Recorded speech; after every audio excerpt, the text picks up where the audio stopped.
Assalamualaikum warahmatullahi wabarakatuh. Perkenalkan, nama saya Gentar R. Anugrah dari jurusan Angklung dan Musik Bambu dengan nomor induk 2414-21002. Akan menjelaskan tentang alkulturasi karena tema saya adalah alkulturasi dan subtema saya adalah perkedel.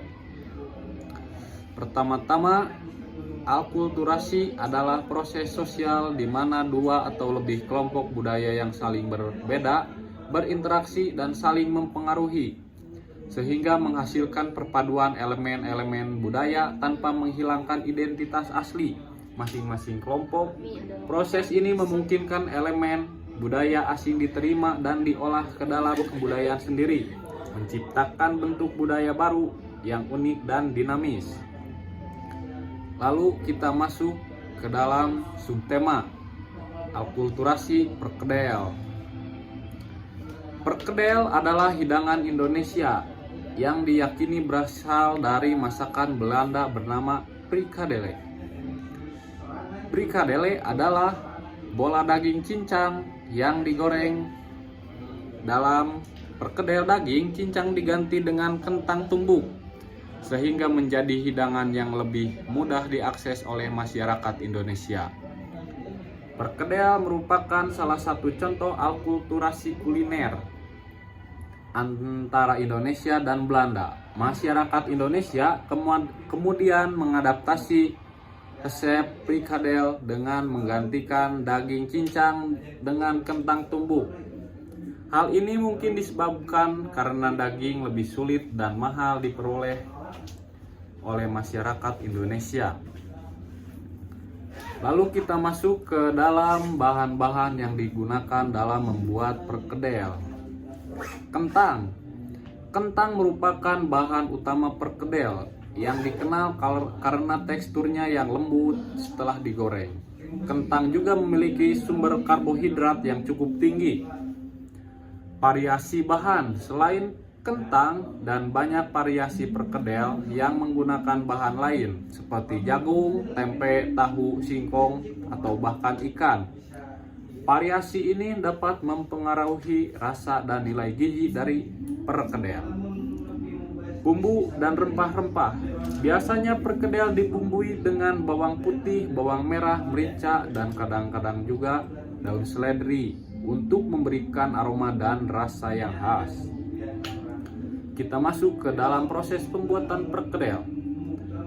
Tahapan pembuatan perkedel. Proses pembuatan perkedel dimulai dengan memasak bahan utama atau misalnya kentang hingga empuk, kemudian dihaluskan. Bahan lainnya ditambahkan seperti telur, bumbu, dan daging cincang untuk variasi tertentu sebelum adonan dibentuk dan digoreng. Penggorengan. Teknik menggoreng perkedel juga penting. Menggoreng dengan minyak yang cukup banyak dan pada suhu yang tepat akan menghasilkan perkedel yang renyah di luar dan lembut di dalam. Lalu kita masuk ke dalam kandungan gizi dan nilai-nilai nutrisi. Karbohidrat. Kentang sebagai bahan utama kaya akan karbohidrat kompleks yang memberikan energi. Protein. Penambahan daging atau tempe dapat meningkatkan kandungan protein dalam perkedel. Lemak. Perkedel digoreng yang membuatnya kaya akan lemak. Namun jenis minyak yang digunakan dapat mempengaruhi kualitas gizinya. Serat. Jika menggunakan bahan seperti jagung atau tempe, kandungan seratnya bisa lebih tinggi, membantu pencernaan.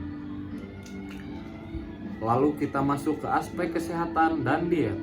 Alternatif sehat.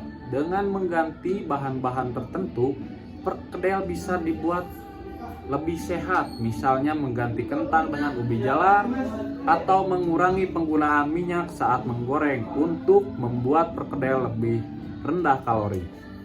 Modifikasi untuk diet khusus, misalnya untuk diet vegetarian atau vegan. Daging bisa digantikan dengan tempe atau tahu. Atau untuk diet rendah karbohidrat, kentang juga bisa digantikan dengan bahan-bahan seperti zucchini, dan kembang kol. Variasi perkedel di Indonesia. Perkedel kentang. Perkedel yang paling umum ditemukan di Indonesia biasanya disajikan sebagai lauk pendamping nasi atau sebagai camilan. Perkedel jagung. Di beberapa daerah seperti Jawa, perkedel jagung menjadi pilihan yang cukup populer dengan jagung sebagai bahan utama. Perkedel tahu dan tempe. Variasi yang menggabungkan tahu dan tempe sebagai bahan utama yang lebih padat dan kaya protein. Perkedel dalam konteks kuliner modern. Tren makanan fashion. Beberapa restoran atau koki kreatif menciptakan variasi perkedel dengan sentuhan modern. Seperti perkedel yang disajikan dengan saus atau dibumbui dengan rasa internasional. Lalu pengaruh teknologi makanan. Teknologi dapat digunakan untuk menciptakan perkedel yang lebih sehat atau lebih cepat dalam proses produksinya. Misalnya menggunakan teknologi penggorengan yang mengurangi minyak atau bahkan menggunakan metode lain selain menggoreng. Lalu kita masuk ke dalam perkedel dalam acara tradisional dan keseharian. Sebagai hidangan dalam acara khusus, perkedel sering muncul dalam berbagai perayaan atau acara keluarga, seperti saat lebaran, pernikahan, atau acara lainnya. Mereka sering disajikan sebagai hidangan pembuka atau lauk pelengkap. Perkedel dalam kehidupan sehari-hari. Perkedel juga sering dimakan sebagai makanan ringan atau bekal karena mudah dibuat dan mengenyangkan. Lalu kita masuk ke dalam analisis sosial dan ekonomi. Perkedel sebagai makanan rakyat. Mengingat bahan-bahan yang digunakan cukup terjangkau, perkedel sering dianggap sebagai makanan rakyat yang dapat dinikmati oleh berbagai lapisan masyarakat. Potensi bisnis. Perkedel juga menjadi pilihan yang menarik untuk usaha kuliner, baik dalam bentuk warung makanan, restoran, atau bahkan bisnis camilan.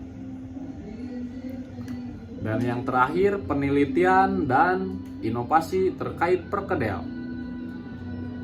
Perkedel sehat. Riset yang berfokus pada menciptakan perkedel sehat dengan bahan alternatif seperti kentang manis atau bahan organik bisa menjadi topik penelitian yang menarik.